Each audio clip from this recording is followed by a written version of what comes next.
The Diaries is brought to you by that friend who always says, "Hell yeah!" Want to climb El Cap? How about a river trip in June? Running on a random January Wednesday in the pouring rain? I'm there. We need friends like that.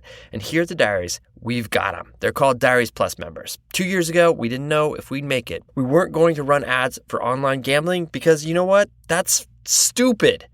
We came here to you to ask for your help. And some of you did. And it's meant that 2 years later, we're here making it work.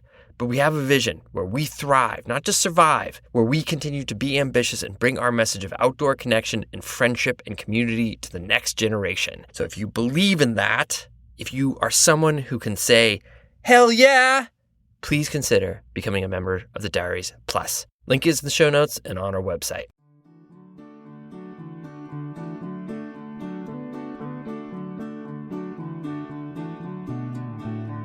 In the dim pre-dawn light, I entered the Tongue River aid station at mile 94 of the Bighorn 100 trail run with my pacer Justin, and we are rolling.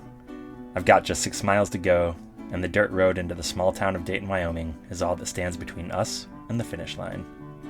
After 17 hours of running through the rugged and wild landscape of the Bighorns, the road is an abrupt shift for my tired mind and body, but I'm ready to dig deep. We dump trash, fill water, grab a couple of gels, and head towards town. After many hours of existing purely in the moment, putting one foot in front of the other, I finally allow myself to dream of the finish line, to let in the thought of stopping and resting my tired body. I also give myself permission to do a little math. I happen to be in the lead of the race, and if I remember correctly, I'm somewhere in the ballpark of the course record. If I run fast enough for the next 6 miles, I might just sneak under it. While I crunch the numbers, a great blue heron glides just over our heads and gracefully lands on a fence post up the road.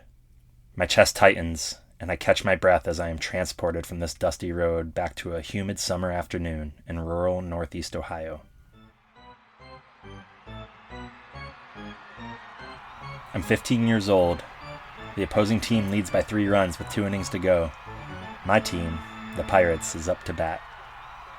A great blue heron flies over our dugout.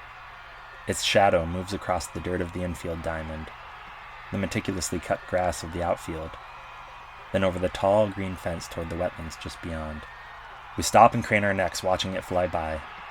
Play resumes, and we suddenly break into a hitting rally that clinches us the win. The next game, the same sequence of events unfolds. The heron flies over. We pause to marvel at its aerodynamic body, its 6-foot-wide wingspan, the physics and geometry of its grace. Again, we score to clinch the win. As baseball players, we are primed with superstition and myth-making. Our relationship with our new feathered friend goes from curiosity and coincidence to legend and lore. The heron becomes our totem. The next season, we fully embrace our new mascot. The letters across the front of our jerseys no longer spell pirates, but blue herons. And another unlikely character joins the team. My dad.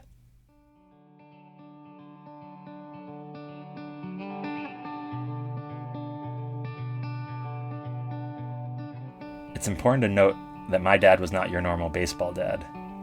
He didn't force me into drills fielding fly balls or critique the mechanics of my swing. He wasn't really athletic, nor did he know much about the finer details or rules of the game. He was a manic-depressive, semi-recluse, a type 2 diabetic with a pack-a-day Camel non-filter habit. And outside of baseball games, I only saw him every other weekend since my parents' divorce a decade earlier. His mental health struggles getting in the way of his ability to show up in my and my sister's lives, leaving my mom to do the lion's share of raising us. It still feels like a miracle that he said yes to stepping into the role of coach when our previous one left to join the fancier travel league team that spring. What he lacked in technical knowledge of the game, he made up for with culture and team building. He bought into and cultivated the heron myth immediately. First, he mixed Country Time lemonade with blue food coloring and labeled the big Coleman water jug heron piss. We would pass the cooler of sugary blue liquid down the bench and each take a big swig of the potion for extra power in times of need throughout the season. And it must have worked because we kept winning. When we truly needed to harness the power of our mascot, we cleared the bench and gave each other space to spread our wings, flapping our arms in unison in support of our teammate at bat. The season marched on and the heron returned again and again while the wins stacked up. So much so that we made the unlikely journey to the state tournament falling just short of the championship game. Looking back, the Blue Heron summer was one of the happiest of my childhood. It gifted me more time with my dad, while gifting him purpose and meaning, drawing him out of his internal battles for at least a few months. After so many years of worrying about him and the pain he carried, I felt my own weight lift as he would join us in flapping his wings, tapping into the power of the heron late in a game.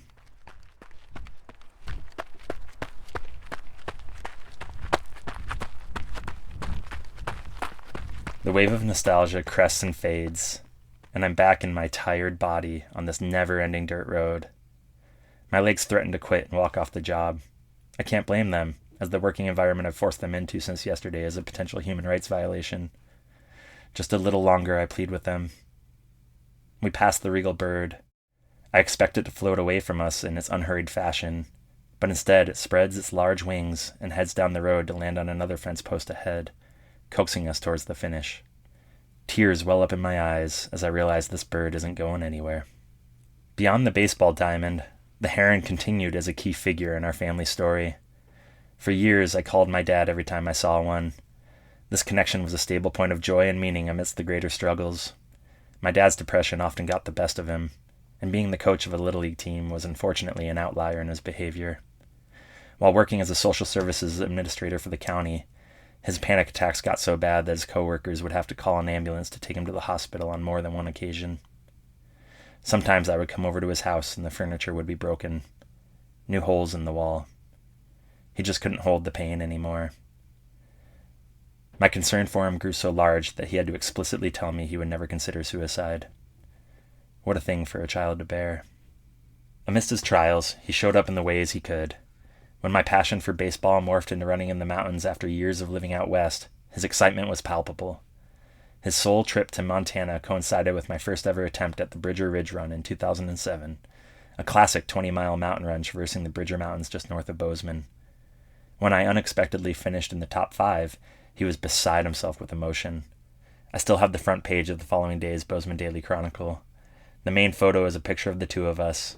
He's gripping my shoulders, square to his, staring at me with his mouth wide open, a look of joy, shock, and pride in his eyes, his face, the entirety of his being. With just a few miles to go now, this memory carries me along.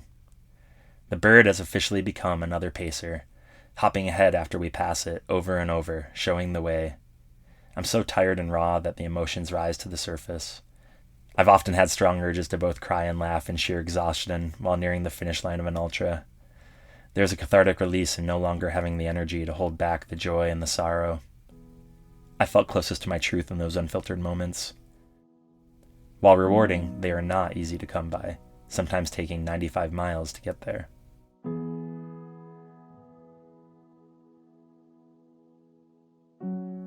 "6 weeks before trudging along this dirt road, I had gotten the worst call of my life. I've been trying to get a hold of Dad for a few days with no luck. My sister, too. This was unlike him. He rarely left his home, so we always reached him when we needed. Concerned, we called the police department and asked them to do a well check. I answered the phone. 'Is this Michael Foote?' the officer asks. 'Yes,' I say, unable to breathe. 'I'm sorry to inform you, but your father is deceased.' My body shudders and collapses.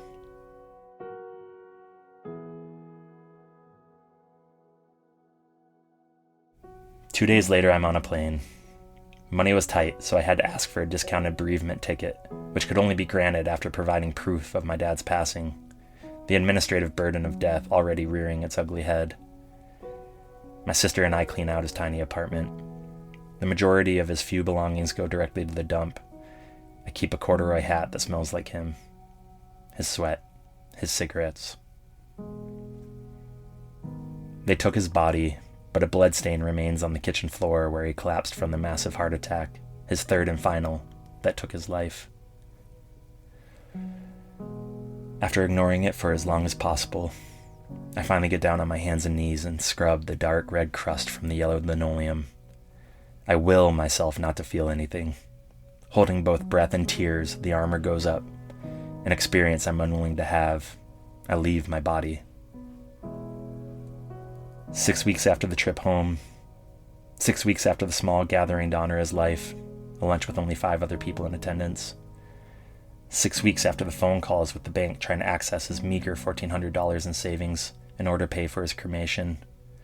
6 weeks after scrubbing his kitchen floor, I'm on the start line of this 100-mile race, desperate for a long day to get lost in something besides my grief. To be in my body, to be in the mountains, to share an adventure with friends and strangers alike. I'm literally running from it all, and then this heron decides to pace me the final miles of the course. I'm afraid to let the emotion in, but don't have the energy to fight it. The poet Ross Gay speaks of strength as not just the ability to lift a heavy object, but instead the ability to sit with the heaviness of our sorrows. As an ultra runner, I practice the strength to sit with physical discomfort mile after mile, but do I have what it takes to let in the grief and loss? Do I have the strength to sit with the sorrow? My pacer, Justin, is perhaps a bit confused and concerned as I cry and incoherently babble about how meaningful it is to be in the presence of this bird. I don't have enough energy or oxygen to explain the baseball team, the heron piss, my dad's flapping arms, the life energy he had the summer of the heron, or the look he gave me at the finish line of the Bridger Ridge run. Instead, I just cry and put one foot in front of the other, leaning towards the finish line. The dirt road shifts to asphalt, and we are less than a mile from the small inflatable arch waiting for us in the city park. The heron diverts its course, leaving us to our business. The tears slow, and I find something left when I thought I'd already given it all. Moments later, I cross the finish line, 6 minutes under the course record.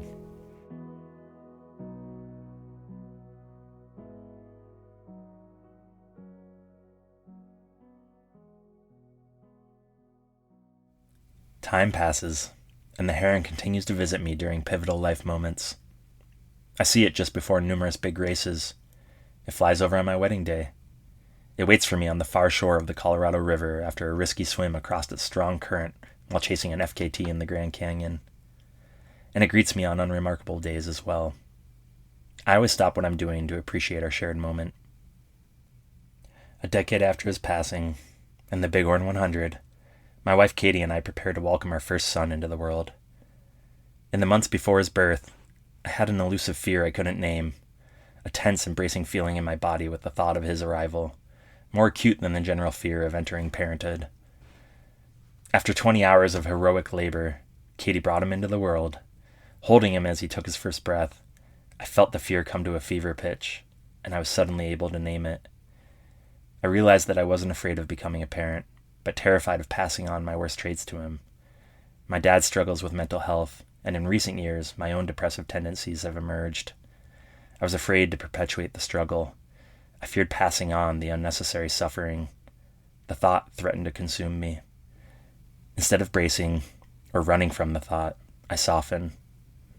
I find the strength to sit with the sorrow, and I'm no longer alone.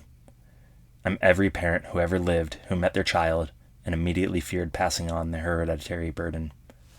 Sense of time and space evaporates, and there's nothing that separates me from them. In this swirl of cosmic humanity, I'm somehow able to offer up love, compassion, and grace. In doing so, I offer myself the same. Instantly, the story I've felt so deeply in my body for months dissolves, broken like a fever, and I return to my senses. This moment, in the delivery room, staring at this screaming, red-faced, cone-headed, beautiful boy. I see him for all he can do, and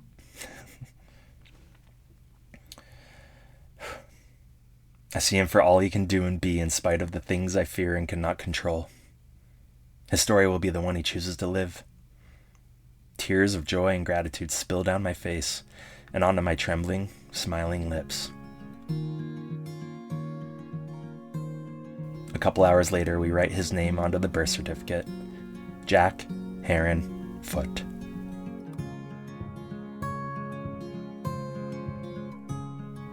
I'm Mike Foote, and this is my short.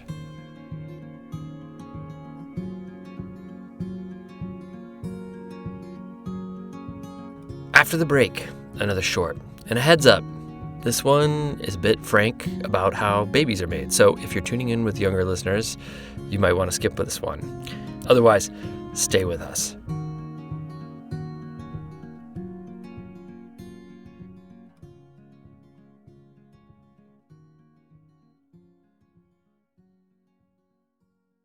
As the days get longer, it makes it easier for me to get out on the trails, which I love. I can go early with the birds when they wake up, or I can stay out late and catch the sunset with friends. Whether you're scrambling up a rocky ridge or trekking through mossy, sun-dappled forests, or maybe you've got your sights set on something bigger like the AT, PCT, or CDT, Oboz has something for you. They craft purpose-built footwear with an unrivaled field and rugged durability. They are committed to making better footwear and protecting our planet. From using recycled materials to powering their headquarters with clean energy, every step they take is intentional. And because they plant trees for every pair sold, Oboz is helping to rebuild the places we love. Thanks to Oboz for supporting the show, but more importantly, thanks for leading in a global movement to do business differently. To find your next pair of footwear, check out obozfootwear.com/lovehiking. Oboz Footwear. Love hiking. Snacks. I'm here for them because snacks are a key part of any good adventure. Though it would be hard to count how many sweet little treats we've doled out over the years, we always make sure to pack snacks that will actually keep our boys fueled for the day because they're little monsters. I swear to God, they eat so much. It's why I appreciate Kodiak Chewy Bars. They're protein-packed with whole grains and real ingredients that help keep all of us satisfied and ready for whatever the day brings. Kodiak bars have 7 grams of protein and taste great. They come in what I consider the classic bar flavors, chocolate chip and s'mores. That's right, classic. Plus, they're easy to slip into just about any sized pocket. From power cake mix to chewy bars to oatmeal and granola, you can find Kodiak products at kodiakcakes.com or your local grocery store. They're the ones with the bear on the box. Summer's here, which is awesome. Early mornings, late nights, raging all the time, which also means I'm hungry all the time. No matter where I'm headed, I can easily take Ka'Chava's whole body meal shake with me. Their new travel packs ensure I get the nutrition I need with none of the guesswork or mess of packing it myself, because I definitely would make a mess. With 2 scoops of Ka'Chava, you get 85 plus superfoods, nutrients, and plant-based ingredients. So not only am I getting 25 grams of plant-based protein, I'm also getting adaptogens and super greens at the same time. For me, there's the added bonus that there's no artificial flavors, colors, or sweeteners. That matters to me. Ka'Chava has 8 flavors to choose from, including chocolate mint. I definitely use it after a long run, hard workout, long bike ride, climbing, all of the above. I find it helps to stave off the afternoon hunger pains, which are legit. Take your daily ritual with you. Go to Ka'Chava.com and use the code DIARIES for 15% off your first order. That's Ka'Chava, Kachava.com, code DIARIES.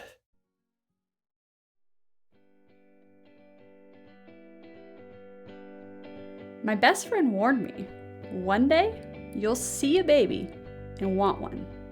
Bad. Ha! Not me. After my 7-year relationship ended at age 26, I felt free from the narrative I'd written. In that story, I'd waddle with a fetus inside my abdomen in the San Francisco Bay Area, navigating the white walls of Google toward business meetings. 2 years later, I instead waddled with my rucksack strapped to my back, navigating through the wilds of New Zealand toward remote huts. I started thinking maybe I'm just meant to be the cool aunt who comes home every few months to tell her friends' kids about her travels. The birds singing me awake, a cacophony of chirps echoing through lush canopies. Crossing roaring glacial rivers, heel-toeing one boot in front of the other, balancing on a 3-wire bridge. A role model showing young girls how to follow untraditional paths, travel solo, be happy and prosperous. But a few months into my adventures, my own role model, my biggest cheerleader, my best friend, aka my mom, was diagnosed with cancer. Returning to California, I crumpled into my role as a caregiver. Ill-prepared and medically untrained, I used the only skills I had to try to keep mom healthy and happy. Backpacking knowledge, organizing information in spreadsheets, and sharing really good food. I blended chocolate protein shakes daily, made peanut butter cookies for her and the other chemo patients, and delivered 4-course meals featuring salmon and German bread. I doled out her pills as close to perfection as possible, referencing this document I had printed and taped to her cupboard while filled with fear and confusion. I convinced her to go for 5-minute walks at our favorite park, picnic on the beach while I played ukulele, or drive down a country road while listening to beautiful music on the stereo. I helped her put on her dentures, helped her braid her hair, and helped her wash in the shower.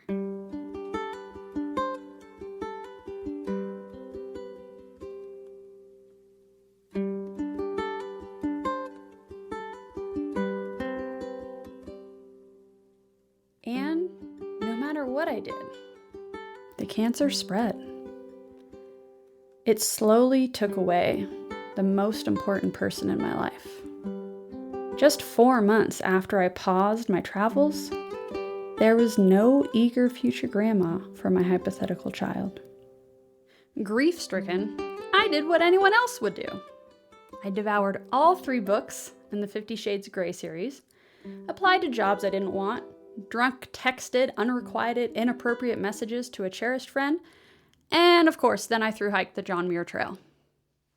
Nearly a year after I'd held my mom's hand for the last time, I packed up my '98 Tacoma and moved to Lake Tahoe. There, I waved a ticket scanner at the base of a chairlift and was hit on by every ski bro with an overinflated sense of ability to slide down a black diamond. Except the guy with the big beard. He smiled, made intense eye contact, and had a plane ticket for a 3-month trip to Costa Rica. And he did not ask me out. Naturally, I was smitten. One day, my secret crush and I were sitting in his office. He ate chicken fingers and french fries and asked, "Do you have any good stories?" Of course I did. Tons, countless. And my mind went blank. I sat and stared and tried to smile and still look cute, but instead I squinted my eyes and wrinkled my forehead and looked off into the corner, scouring my brain for an interesting anecdote. Either bored or sympathetic, he filled the silence with, "I've got one."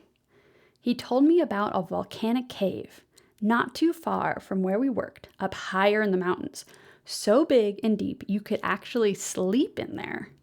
While he shared this tale passed on from another colleague, I thought when anyone else would, I have got to convince this guy to take me to this cave. As if reading my mind, he offered to guide me there with one condition. I needed snowshoes. Fortunately, I'd gained a new friend recently, solely due to our shared love of libraries, who happened to have a pair I could borrow. It was a first date of Lifetime movies. He showed up hours late, making me feel massively disrespected, and in response, I canceled the whole shindig. Then he called and texted and called and texted and called and texted numerous times. Eventually, he convinced me to still meet up. I ended our date by sharing that I was single and unavailable. Our super clear path of a budding relationship continued a couple dates later with the most romantic naked hot tubbing in history, where I revealed that both my parents had died.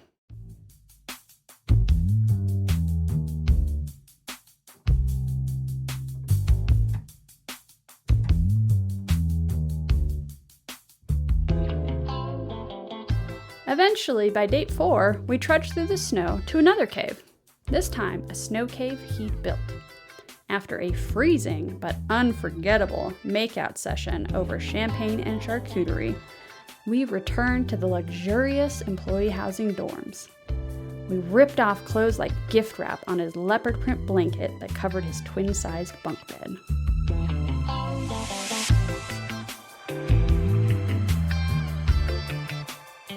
Only a few weeks later, on April Fool's Day, we declared our love to one another at 8,000 feet, with the sun peeking over the horizon. Weeks later, only days before he left the country for 3 months, we discussed children for the first time, while lying in his backpacking tent hidden in tall grass, illegally camping outside Santa Barbara. We were both undecided.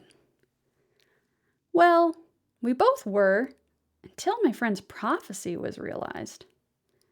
With my fallopian tubes at the ripe age of 36, I suddenly desired a chubby human donning my DNA. Now, I eye women's gear on the trail, their little blob bouncing around in an external frame pack, wondering how it feels to introduce your spawn to the outdoors. A taut belly stretching a cotton dress stirred jealousy, making me feel rushed to reach my 50K running goal before it's too late, knowing full well I won't be one of those mythical creatures, a cute pregnant runner. My eyes shift left and right while strolling by my partner's side. We are still undecided. Can he tell? Does he know? How do others choose so easily? My other friends all send it a straight line to Parenttown. Am I too selfish? Is it my freelance and transient nature to never commit? Landing new clients, comfortable knowing if it's not a good fit, they won't be my boss for years. Perusing Zillow, but never trying to buy because, well, what about Montana? Or Canada?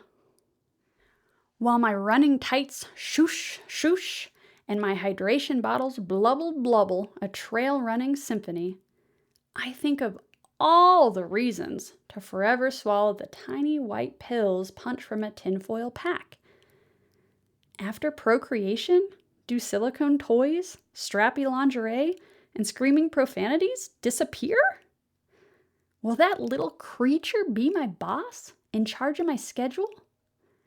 Would I still get alone time to lace up my runners and be surrounded by tall trees and granite mountains and, whoa, is that a bear? Whew, no, just a stump. And what about multi-week cycle tours? How could I possibly give up the joys of rubbing my lower butt cheeks raw from my saddle and tolerating semi-trucks hurtling past so close I might perish under their tires? What happens when I lose my cool while it's crying endlessly? I imagine the child secretly drumming its fingers together like Mr. Burns with a devilish grin. What the heck do you do with a tiny human you bred? How would I even raise a child without reinforcements? Without someone to pass it off to and say, thanks, see ya? Backups are crucial to life. Grandparents are to parents as Robin is to Batman, as the Plan B pill is to landing a hottie during a stint of celibacy. My man's parents live on the other side of the country. My parents are not around. Moreover, how could I watch others cradle the being that I amazingly pushed out of my vagina and not weep because my parents would never enjoy that sacred opportunity? And I've realized that my parents' absence is also why I want children. I desperately miss the mother-daughter relationship. Watching the sunrise at the water's edge of Oahu, sleepy-eyed, leaning our heads together, smiling in silence, so proud to share the trip she'd dream of her whole life. Or our heads tilted up to the stage, our faces glowing from the backdrop of red lips and a white tongue sticking out, seats so close we could see Mick Jagger's nipples through his transparent black top. No matter how hard I try, these moments don't feel the same with aunts, girlfriends, or my partner's mom. Was there something about being attached by an umbilical cord? These days, I already feel physically attached to another being. My dog. I can't even put on my running vest before she rushes towards the door, the bell on her collar jangling, tail wagging, blocking my exit so I can't leave her behind. After stuffing dog treats in my pocket, I put her teal harness over her head and click it tight. While running this last summer, I looked down at the bright yellow rope connected to my waist, watching Poppy saunter down the trail 2 steps ahead of me, tongue hanging out to one side, tall pine trees in every direction, and large granite boulders peppered throughout. A year ago, our neighbors returned from a surfing trip in Mexico. They texted a photo of 2 tiny furballs with quintessential puppy dog eyes and floppy ears. Over the next 2 weeks, I rattled off every reason we shouldn't adopt a dog, even outlining points in a spreadsheet titled Puppy Concerns. Costs, train travel, bike trips, our relationship, the list goes on. And these excuses were before even knowing it would be a record-breaking snowfall winter, adding hours of shoveling, fixing snowblowers, requiring my partner to stay overnight multiple days at the ski resort, and losing access to all the trails to walk the dog. We also didn't know that we'd fawn over her every night, lovingly gazing at her, nuzzling her nose, rubbing her soft puppy belly, repeating, "How did we get to have the cutest, sweetest, best dog in the entire world?" I didn't know that she would be crucial to the happiest Christmas I'd had in 8 years. A holiday crushed since my mom's last one was surrounded by radiation therapy and questions from family like, they caught it early, right? I didn't know how holding her tiny warm body in my arms would melt every worry away, proving that snuggling is essential to life.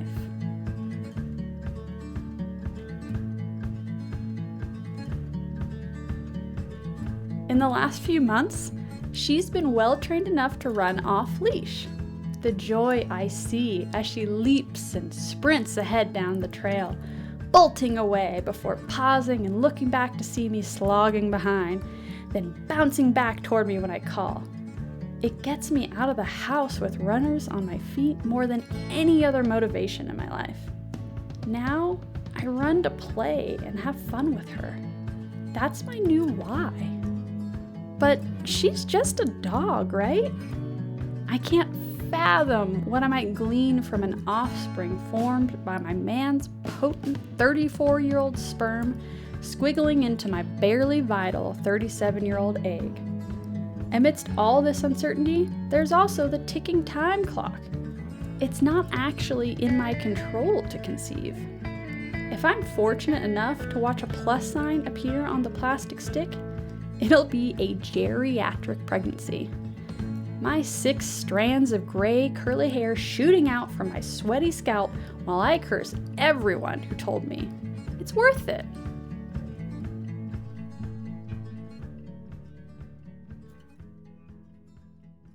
Still, I daydream about returning my hormones to their natural state, and my machine of a body surprising me with what formerly induced panic. No blood. Then, one day, my little one will be in my arms, and I'll finally feel the incomparable mother-child relationship again.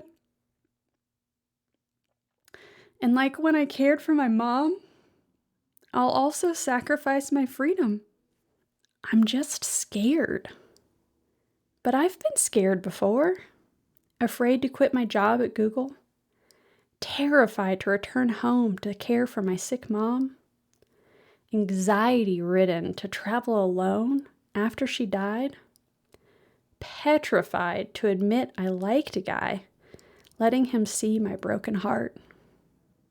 And every time I faced that fear, it was the wisest decision I have ever made. I'm Natasha Buffa, mother to a 5-month-old baby boy named River, and this is my short.